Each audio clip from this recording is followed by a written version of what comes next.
Joanne Feeney, who advises capital management, says the recent pullback on AI-related stocks is an opportunity and that investors should focus on the companies with durable competitive advantages. Joanne, it's great to have you back on the program. The situation's moving fast and changing quickly, right? Chip stocks closed in a bear market Friday night on the idea that better, more efficient AI, less demand for hardware. By the time I came into work Monday morning, we were back to where we were prior to that. There's lots of demand for hardware. Try and explain it to me. Yeah, Ed, you and I have been talking about this for a long time. And right now, I think investors are starting, maybe, to parse through where the strength in competitive advantages actually lie. First, obviously, it's the suppliers to the data center build-out, to the enabling of these AI models, like Nvidia, like Broadcom, both of which we've owned for a long time for clients. But now I think people are trying to think about, okay, what about those model companies? Because although most of them are not public, we're starting to see more and more of them. We saw a couple of announcements in the last week of new, very high-powered models out of China.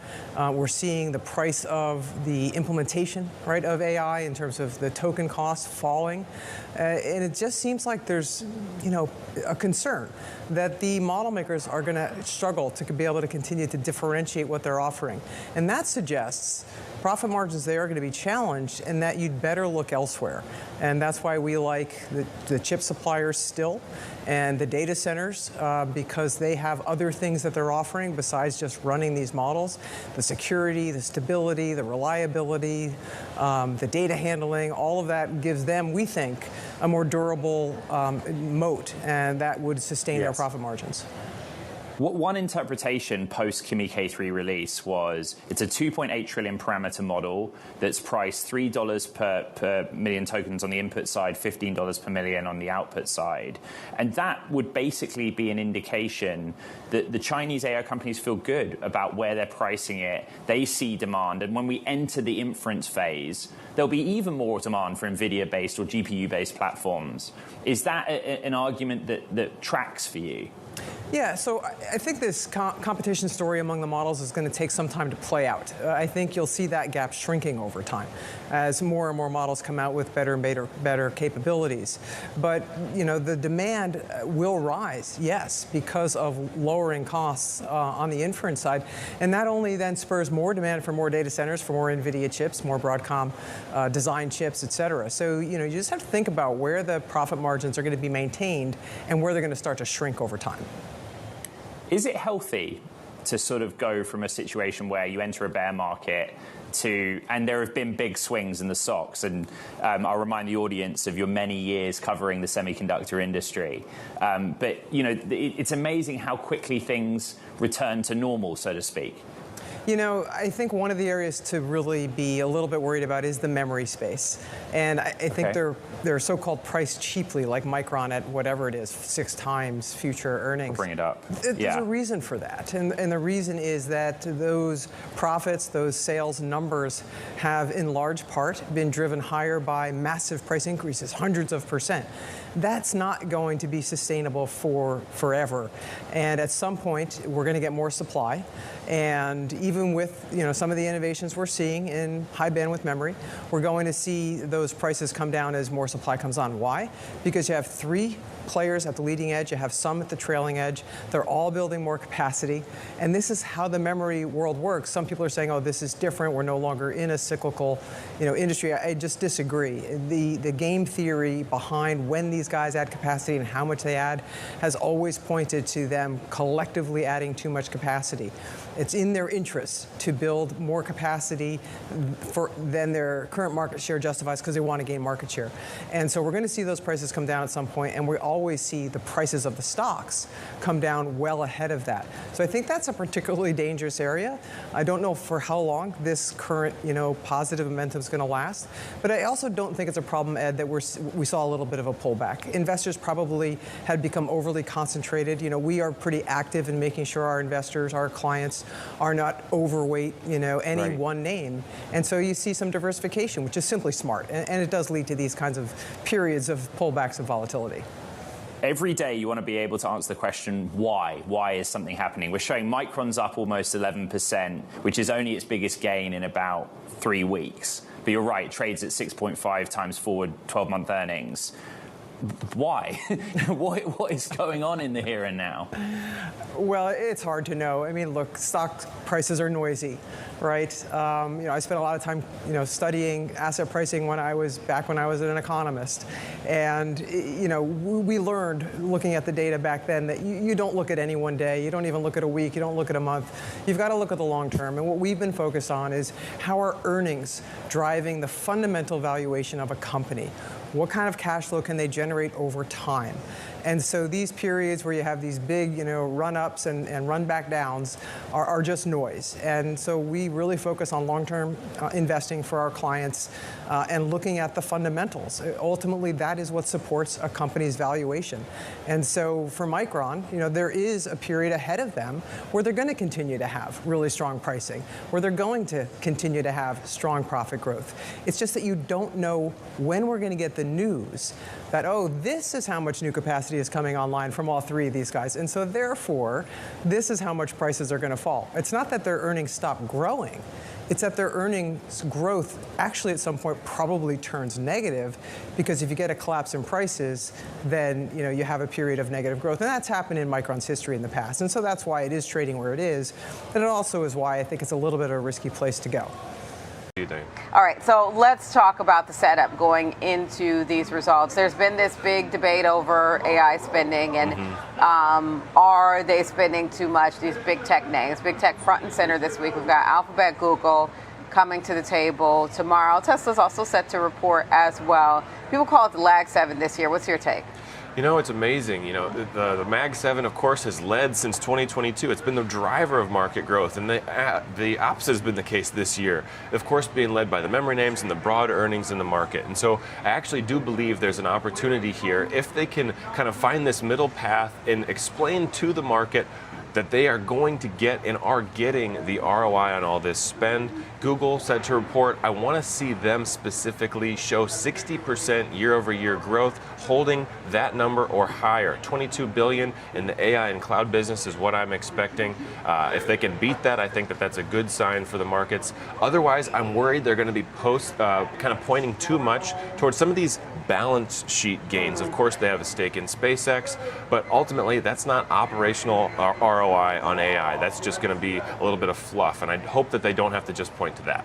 I know Microsoft is not set to report next, but why can't it get out the penalty box? I had a good day yesterday. I'm interested to see if it'll, continue up. But Microsoft has almost been, I think, kind of held back because of the diversity in their business verticals. Kind of gotten caught up in that SaaS apocalypse narrative. A little bit of a misstep, I think, in their implementation of AI with Microsoft Copilot. But I really do believe in Satya, and I think that it's only a matter of time. This name is trading at 18 to 19 times forward earnings. That's near its decade low, Diane. And so Microsoft at its current valuations, I actually think presents a potential opportunity for investors, because we keep seeing the demand for compute underlined. Last week it was Kimi K3 release, seeing huge orders of magnitude and cost reduction on compute. So every time we look, of course, compute demand continues to grow. Does that change the viewpoint? Kimi K3 was in focus. China's obviously ramping up their competitive pressure on the U.S. With regard to, the AI frontier, right? The new frontier here. Does it change the thesis behind here in the U.S. and where investors should deploy capital? I think that the Kimi release specifically, to me it says that we need to make sure that we actually stay on the open source front. And so much of course, our frontier with OpenAI and Anthropic is closed. It's behind closed doors, and you see these prices. My hope is that, actually with Google and certainly with everything Meta is doing, Zuckerberg's release, we're going to actually be able to catch up on that front. And then we'll see, of course, super competitive pressure on pricing from the U.S. and, of course, still on the frontier with the closed models as well. So far this earnings season, we've seen a more than 80% beat rate for S&P 500 companies, which is a little above average here. Is that enough? I think it continues the trend that we actually saw in Q1. Not quite there yet. I think Q1 came in at 84 to 85% of EPS beats across the S&P 500. But what I predicted for this quarter is that we still continue to see earnings drive the breadth and the depth of the market. You can look at it, the RSP, the equal weighted S&P, outperforming the cap weight the last month or so by about 2%. And so from a diversification standpoint, I think that's a good thing for investors. And what's really interesting and how that plays into, I think, the rest of 2026 is because of how big the earnings beats have been, the market's actually cheaper today than it was coming into 2026. And so if we're looking for fundamental reasons to be optimistic about the second half of this year, I think from a fundamental standpoint, if we're seeing, cap rates where they're at, it's actually sell off. What gives you the confidence it's not something more than that? Well, we're having low volume here, and it's definitely looking to be just like a quiet, summer sell-off. There's no panic here in the market. We're going to see some of the best earnings we've seen in years, and I think it's going to be kicked off with, we'll see Google and Tesla, right, tonight. So we'll see where that looks. But I think it's going to look very, very positive for the market. Like always, stocks don't go straight up, and we've seen a lot of volatility. And, especially in the chip sector, and in my opinion, that's well overdone and a great opportunity to get in on some of these stocks if you haven't already. And, I highlighted a couple of stocks that I think could do very, very well. They're big names, and, a lot of people have obviously heard of the big ones, but some of them are really cheap here. And I think that, we have a lot to look forward to in this market. Just a second, but I want to ask a follow-up here to your thoughts that we've got legs in this rally. You even said you think we've got 5 to 10% upside coming our way over the next couple of months. You also highlighted that we don't have a lot of volatility, and I was just looking at the VIX where it's 17 right now and some change. As we look at that, I've had conversations with other guests about how they think the market is being a little complacent and that the VIX should perhaps be higher with everything that we have going on in the macro backdrop. Yes, we've got earnings, but we've even seen some great earnings being met with negative reactions. So walk me through your thesis to this 5 to 10% upside over the next couple of months, and also what could potentially endanger it. Well, what's happening, in my opinion, is, obviously a lot of the spending that's been going on in the CapEx is scaring a lot of people, giving people a lot of anxiety here on Wall Street. And, one of the stocks I highlighted today is Microsoft. Just an example, it hasn't looked that great. It's had a 20% slide. It's one of the worst performers of the year. And, they're going to come out next week and report. And it looks like there's a lot of worry over, the spending and how that's going to play out. But I think that it may be somewhat of a good thing, because Wall Street has set Microsoft's expectations at a pretty low level here. And I think that they're going to beat pretty big next week. And that could be something that's going to catapult the market going much higher. I see, most of the stocks that I come on and say I think can go up easily 20%. And I think Microsoft's going to make a very, very nice move, which could spur the market. Another one of my picks that I like, obviously, is Nvidia. And I think that right now they haven't really done much at all this year. The stock looks just way too cheap, in my opinion. We're treating this company right now in the market like it's just an average company. But the stock has barely moved. And, a couple of the brokerage, banks out there have buy rating on Nvidia with a $350 price target, quite a bit higher than where we are now. And I think that, 500 is not out of the realm for Microsoft. Even in the next, it could be by the end of the year. I really think we're going to see a really big leg up, because I think a lot of these companies are going to really, really surprise here. And, right now there's a little bit of negativity in the market with like the spend and everything. But I think that that's going to subside when these earnings come out and the numbers look really, really good. Question. I know it's not necessarily your specialty, but you have to think about geopolitics kind of on the back burner. Sure. Considering we've been watching these escalating tensions between the U.S. and Iran, and we're back to exchanging strikes between yes, there are reports of diplomatic efforts happening. It feels like you kind of have to take it into consideration, but is earnings really in the driver's seat right now? You know, it's interesting because the war in Iran really has been, I think, a tired headline for the financial markets. But it's absolutely the case. So long as this war stays kinetic, the markets have to pay attention. We see Brent above 90 this morning. And so long, again, as missiles are flying, the market will have to pay attention. This war, however, is not popular in the United States. It's not popular for Americans. And so I do believe as soon as we see some light at the end of the tunnel, we'll sort of see, if you could call it a V-shaped recovery with oil coming back down quickly. And whatever lingering effects there are on the equity side, I think that those will dissipate quickly as well, again, once we get that light at the end of the tunnel. Let's talk Tesla. It's also set to report. They had strong EV numbers recently. Many argue it's not an EV company. Yeah. I don't want to say obviously not, because it still is. And they would use it to obviously fund their AI ambitions here. How important is it to hear, new details on FSD?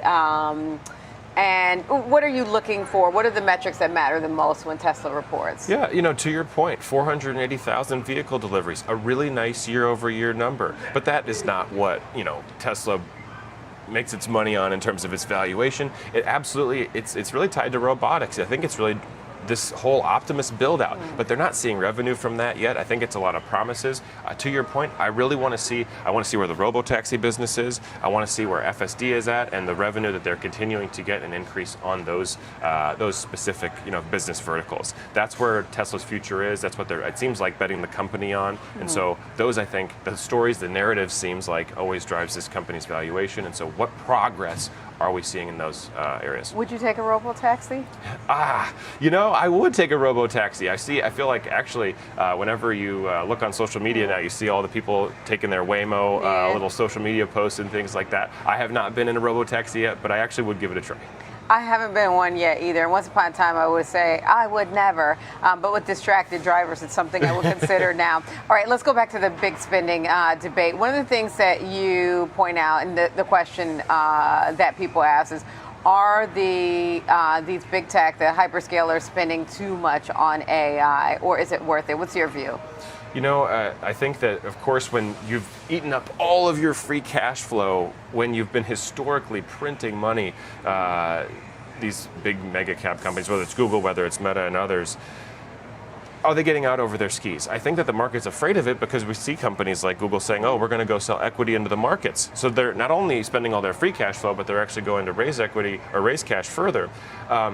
Do I think they're overspending? No, I think you have to look me in the eye and tell me that you believe that some of the smartest and most capable CEOs, again, Satya Nadella, Mark Zuckerberg, Sundar, these CEOs have incredible track records. And so, yes, they're betting on the future, but I don't believe they're putting their money in the wrong place. I do see the demand for compute. I just think they have to build out these data centers. It does take time. I think the best of the best are converting that demand, that RPO, those commitments for compute the fastest, and so that's what I have my eye on. How fast are they able to continue to make that adjustment? Do you see, I want to go back to Tesla. Do you see a potential entry point here? And some also view it as, or the view is that it's going to be absorbed in SpaceX. What's your thought on that? I don't know if I have a perfect prediction in terms of whether SpaceX might acquire Tesla. I think, I see, of course, the narrative. It almost makes itself, right? Elon bringing everything under one roof. Yeah. Is it a potential entry point? I think when I come at a company like a Tesla, I really want to be systematic. A dollar cost averaging type approach. If you're wanting to add into a position like this, maybe a method I like is kind of like a 30-40-30 approach. Pick a time frame, maybe 3-6 months or a year. Start with 30%. After a couple months, perhaps, or halfway through, add 40, and then another 30%, just to make sure you're getting the right entries. I like that. Any final thoughts you want to leave us with as you prepare for big tech earnings? I think I'm really positive, again, constructively across the second half of 2026. I think, though, to believe that we're only going to be green from here is a little bit out over our skis. There's a lot of headwinds in the market right now, and so investors should expect a little bit of chop this summer like we've seen. I don't know if we're out of the woods there yet. And, of course, there's seasonality.